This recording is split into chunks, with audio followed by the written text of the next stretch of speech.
Halo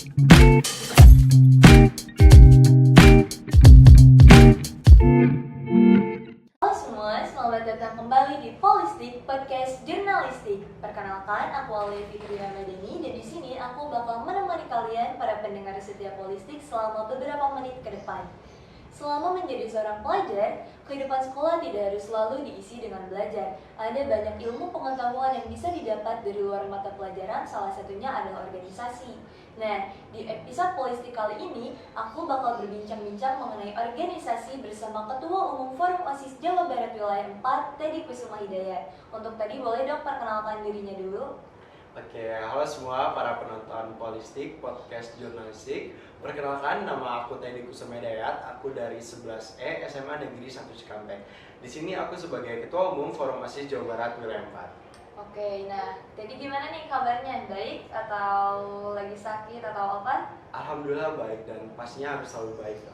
Oke, karena Teddy selalu baik nih, kira-kira kesibukan Teddy akhir-akhir ini apa aja sih sampai bisa selalu baik kayak gini? Oke, untuk kesibukan aku sendiri, yang pertama lagi mempersiapkan program-program yang ada dari Forum OSIS Jawa Barat Wilayah 4 sendiri. Karena beberapa hari ke depan, beberapa bulan ke depan, bakal ada program yang akan dilaksanakan. Yang kedua juga sedang mempersiapkan tugas-tugas sebelum PTS ya, karena lagi gencar-gencaran tugas. Iya, banyak banget nih tugas sebelum kita masuk ke PTS. Iya. Tapi selalu sehat kan? Harus selalu sehat. Oke, nah seperti apa yang Teddy bilang tadi nih, walaupun kita banyak kesibukan, kita harus tetap selalu menjaga kesehatan ya. Nah, Teddy ini kan anggota dari Forum OSIS Jawa Barat yang merupakan salah satu organisasi paling prestisius di wilayah ini. Nah, Teddy ada nggak sih ikut organisasi lain selain FOJB di sini? Oke. Kalau aku sendiri, aku tergabung dalam pengurus OSIS SMA Negeri 1 Cikampek sebagai sekretaris dan juga lagi proses penyeleksian organisasi Green Generation atau pemuda yang peduli terhadap lingkungan. Wow, keren banget sih emang tadi ini. Berarti kamu emang banyak banget ya join organisasi selain FOJB. Nah, kamu ini kan banyak banget ya ikut organisasi nih. Tadi yang disebutin itu udah ada 3 kan ya? Nah, ada nggak sih alasan kenapa kamu bisa sampai sesuka itu untuk bergabung ke dalam organisasi? Boleh tolong ceritain nggak? Alasannya sendiri cukup banyak sih. Mungkin aku sebutin beberapa aja ya. Oke, nggak apa-apa. Yang pertama tentunya ketika aku berorganisasi, aku merasa aku punya banyak temen, aku punya banyak relasi, sehingga membuat aku nih improve gitu dalam kehidupan sosial gitu. Jadi punya banyak temen itu ngerasa nggak sendiri gitu hidup tuh. Iya, emang lebih enak sih kalau Betul. punya banyak teman kan, kita kemana-mana juga ada temennya gitu. Betul banget. Dan juga aku ngerasa aku mendapatkan pengalaman yang nggak bisa didapetin banyak orang ketika aku berorganisasi. Dan juga aku mendapatkan nilai kehidupan ketika aku berorganisasi, kayak memecahkan suatu masalah, memikirkan pendapat yang berbeda-beda dan hal lainnya gitu. Oke, berarti banyak banget ya pengalaman dan juga manfaat yang didapatkan sama Teddy selama jadi anggota organisasi, dan itu jadi bikin kamu suka berorganisasi kan ya? Betul banget. Nah, Teddy ini kan anggota dari Forum OSIS Jawa Barat ya. Nah, itu tuh boleh gak sih kamu ceritain kayak gimana perjalanan kamu dari anggota OSIS biasa? Karena setahu aku untuk jadi anggota FOJB itu sebelumnya harus jadi anggota OSIS di sekolah Iya, dulu kan betul. ya. Nah, itu gimana sih perjalanannya dari anggota OSIS biasa sama bisa masuk nih ke Forum OSIS Jawa Barat? Itu kayak gimana prosesnya? Perjalanan aku berorganisasi di OSIS ya, awalnya itu sejak SMP. Jadi sejak Oh. SMP itu Udah cukup lama ya? iya, emang udah dari- sekitar 5 tahun Oh, lah ya 4 kurang tahun lebih. itu lama banget sih. Ya, dari SMP udah mencoba untuk ikut OSIS. Awalnya sih cuman ikut temen gitu, karena bener-bener sama sekali nggak tahu OSIS itu apa, karena kan dari SD nggak ada OSIS ya. Iya, SD nggak ada, Baru jadi emang ada. baru mulai pas Iya, SMP. bener-bener pas SMP baru tahu OSIS dan mau nyoba OSIS itu apa gitu. Dan niatnya tuh awalnya cuman ya bener, cuma coba-coba doang ikut temen, dan alhamdulillahnya sih kepilih gitu menjadi pengurus OSIS di SMP. Nah, selama menjadi pengurus OSIS di SMP merasa nyaman dan ngerasa ini tuh aku banget gitu. Ini tuh ngerasa apa ya, hal-hal yang nggak pernah aku lakukan sebelumnya. Iya sih, emang karena OSIS di SMP itu pertama, bisa disebut organisasi pertama kita Iya, juga benar, kan, benar, selama benar. ya perjalanan jadi anak organisasi lah gitu. Terus gimana tuh? Nah, karena di SMP ini merasa nyaman dan aku bertekad ketika aku SMA, aku harus bergabung lagi nih Kayak ke jadi OSIS. ketagihan ya untuk berorganisasi. Iya, jadi sampai akhirnya ketika masuk SMA nyoba untuk masuk OSIS SMA Negeri 1 Cikampek dan alhamdulillahnya terpilih kembali dan Wow. makin nyaman lah. Kayak makin nyaman. Betul. Terus gimana tuh? Nah, berjalannya aku menjadi pengurus OSIS di SACI ini, ada informasi bahwa Forum OSIS Jawa Barat ini membuka pendaftaran nih, membuka open recruitment. Dan aku ngerasa tertarik deh, kayak aku kira organisasi itu hanya ada di internal sekolah aja. Ternyata di eksternal tuh pun organisasi itu banyak loh. Iya, iya. Nah, jadi aku pengen nyoba nih Forum OSIS Jawa Barat itu seperti apa sih? Tapi dengan rasa keyakinan yang ada pada diri aku. Jadi karena aku yakin, jadi aku mencoba untuk ikutin Forum OSIS Jawa Barat ini. Walaupun belum tahu ya kayak FOJB itu di Iya, dalamnya sama ada apa sekali aja. belum tahu. Oke. Nah, ini penting banget sih sebelum mulai apapun ya, yang penting diri kita itu yakin gitu untuk melakukan hal tersebut. Terus gimana Betul tuh? banget. Terus mengikuti penyeleksiannya dan alhamdulillahnya terpilih sampai sekarang. Wow, nah itu prosesnya gimana sih, proses rekrutmen dari FOJB ini ada beberapa tahap. Oke. Banyak sekali tahapnya dan prosesnya itu selama 2 bulan ya. Oh, cukup lama ya Iya. untuk ukuran organisasi. Jadi dari awal itu kita mengisi formulir pendaftaran kayak pengiriman berkas-berkas, terus pengisian biodata dan lainnya. Nah dari situ kita di seksi berkasnya, habis itu kita ada sesi di mana kita harus membuat esai Oh, bikin Esai, esai juga. ya. Kayak tentang apa itu esainya? tentang permasalahan pelajar yang ada di Jawa Barat gitu. Wah, cukup berat ya. Terus gimana tuh proses selanjutnya?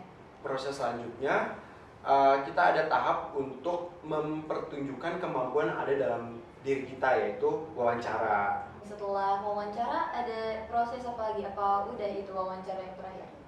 Setelah wawancara itu kita menunggu sekitar semingguan dan itu merupakan tahap terakhir. Jadi wawancara itu merupakan tahap terakhir dan pada akhirnya muncullah pengumuman.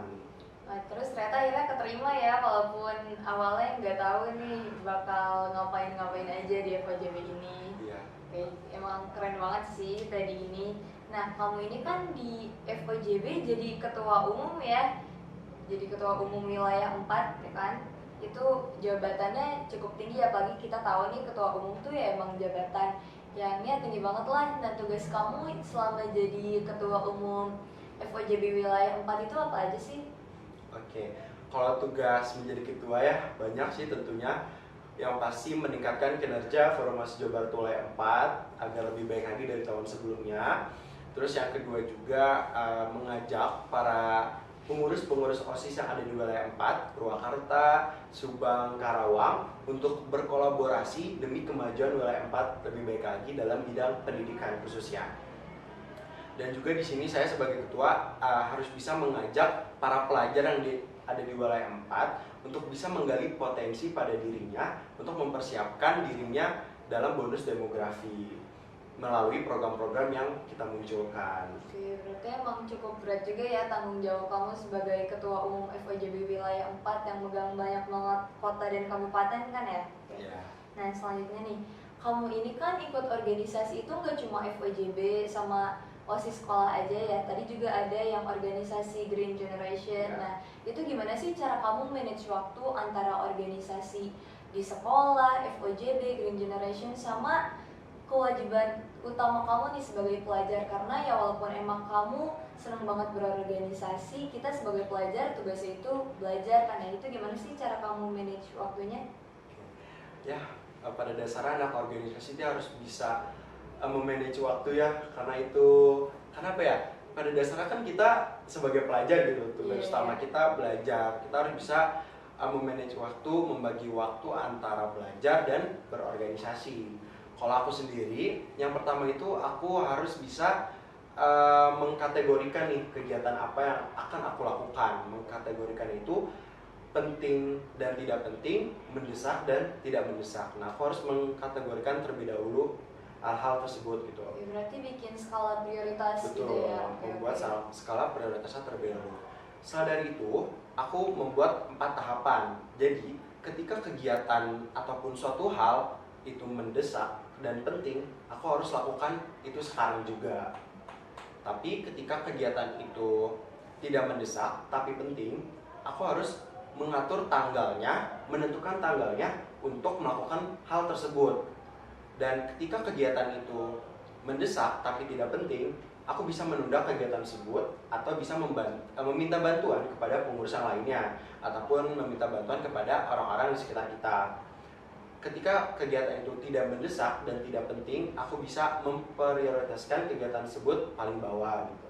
Oke, berarti emang kamu ini punya manajemen waktu yang cukup terstruktur banget ya, karena udah punya skala prioritasnya juga. Nah, selanjutnya nih, suka duka yang kamu dapetin selama berorganisasi itu apa aja sih? Boleh jabarin gak nih satu-satu buat penonton Holistik? Oke, kalau sukanya sendiri banyak banget ya. Aku sebutin beberapa. Oke. Yang pertama itu ada tentunya jadi punya banyak relasi, punya banyak teman dari berbagai penjuru daerah.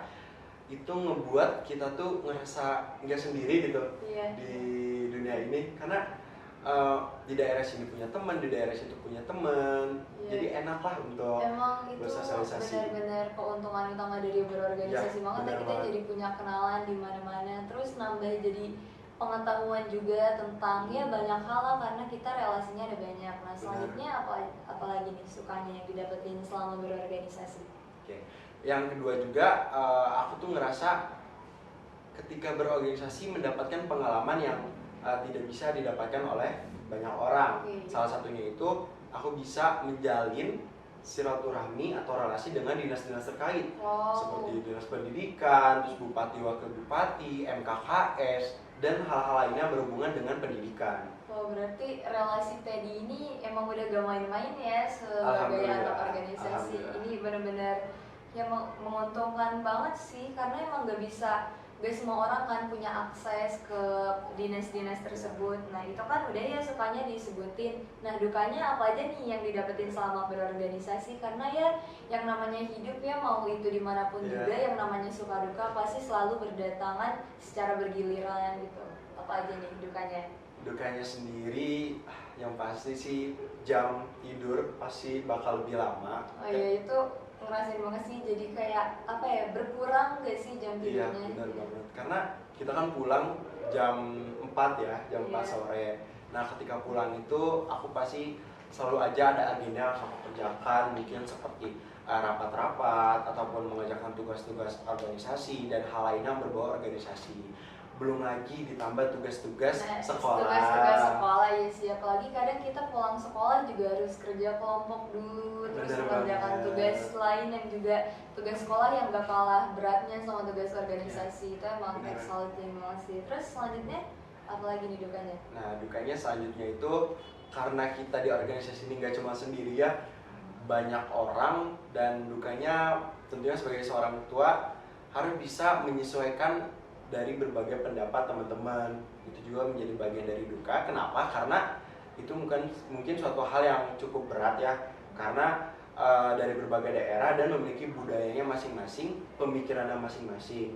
Nah, kita sebagai ketua bagaimana caranya bisa menyatukan pendapat-pendapat tersebut ataupun perbedaan pemikiran dari berbagai pengurus. Itu menjadi duka. Itu emang momok utama dalam berorganisasi banget sih, karena kan kita di organisasi ini diisi dengan berbagai orang dari banyak banget latar belakang ya, dan pasti sering banget tuh terjadi cekcok karena perbedaan pendapat dan lain hal. Nah, kamu ini kan ketua ya, nah cara ngatasin perbedaan pendapat yang terjadi di antara anggota-anggota kamu itu gimana sih untuk menjalankan tujuan dan juga kepentingan dari organisasi ini?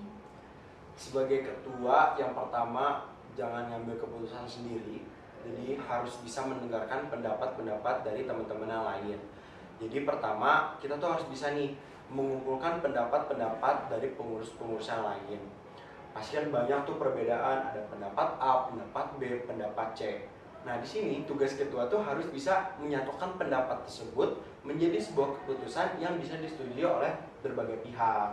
Nah, kalau saya sendiri, yang tadi kita harus bisa mendengarkan terlebih dahulu pendapat-pendapat dari pengurus lain. Memang sebagai ketua ini kita perlu banget sih buat bersikap demokratis. Benar banget. Cuman kita juga sebagai ketua harus memiliki rasa egois. Egois dalam artian ketika kita tidak bisa menemukan jalan keluarnya, tidak bisa menemukan titik terangnya dari sebuah pendapat yang berbeda-beda, kita sebagai ketua harus bisa memutuskan nih pendapat yang terbaik yang sekiranya memiliki resiko paling rendah yang mana. Nah itu bisa harus diputuskan sama oleh ketua, karena mau gimana pun ini sebuah organisasi itu pasti keputusan dari ketua. Nah kalau untuk ini emang berhubungan sama tipe-tipe kepemimpinan ya, kita emang harus bisa sih jadi pemimpin yang situasional. Kadang kita harus demokratis, kadang juga kita harus bisa nih menentukan keputusan dari diri sendiri. Nah tadi udah bercerita mengenai seluk-beluk organisasi cukup rinci ya. Nah boleh gak sih kasih pesan nih untuk teman-teman Polistik yang masih takut untuk berorganisasi padahal sebenarnya mau gitu? Ada nggak pesan yang bisa disampaikan? Pesan dari aku ya untuk kalian semua yang sekarang tuh masih takut berorganisasi, tentunya harus percaya sih pada diri kalian. Kalau kalian ada rasa ingin berorganisasi, ingin ikut organisasi, itu kalian udah punya modal nih untuk meningkatkan rasa kepercayaan diri kalian. Nah dari situ kalian harus bisa mengasah rasa kepercayaan diri kalian, karena pada dasarnya modal awal tuh kita harus punya rasa pede loh untuk ikut organisasi. Yang penting yakin aja gak sih, Harus kayak yakin. yang tadi kamu ceritain tuh waktu ikut organisasi gitu. Karena awal-awal juga kan aku sendiri kurang kayak takut lah berorganisasi. Cuman karena aku ada kemauan, aku yakin, itu ngebuat aku tuh percaya diri nih, makanya aku bisa nyaman di organisasi ini. Yang penting kita emang harus percaya diri dan ngalahin semua rasa takut itu enggak sih, karena ya mungkin kita di awal merasa takut nih, tapi di akhir nanti banyak banget loh manfaat yang bisa kita dapatkan dari organisasi ini gitu. Ikut organisasi itu sama sekali gak rugi sih, benar-benar sama sekali gak rugi, malah kalian untung. Iya, banyak banget manfaatnya banget. Jadi benar-benar deh jangan takut lah gitu. Ada lagi nggak nih pesannya kira-kira? Nah selebihnya sih itu disesuaikan sama diri kalian sendiri. Kalian harus bisa bertanggung jawab atas pilihan yang kalian pilih. Jadi ketika kalian ingin berorganisasi ya kalian harus bertanggung jawab akan hal tersebut. Kayak gitu sih. Oke, nah banyak banget ya pesan-pesan nih yang bisa kita petik dari perbincangan kita dengan Teddy mengenai organisasi hari ini. Nah sekiranya itu aja untuk Polistik hari ini. Dari episode mengenai organisasi hari ini ya, satu pesan nih yang bisa kita petik dari semua perbincangan ini adalah jangan takut berorganisasi. Nah sekian dari saya Alia Fitri Ramadhani pamit undur diri, dan juga Teddy Kusuma Hidayat. sampai jumpa di episode Polistik selanjutnya. Dadah.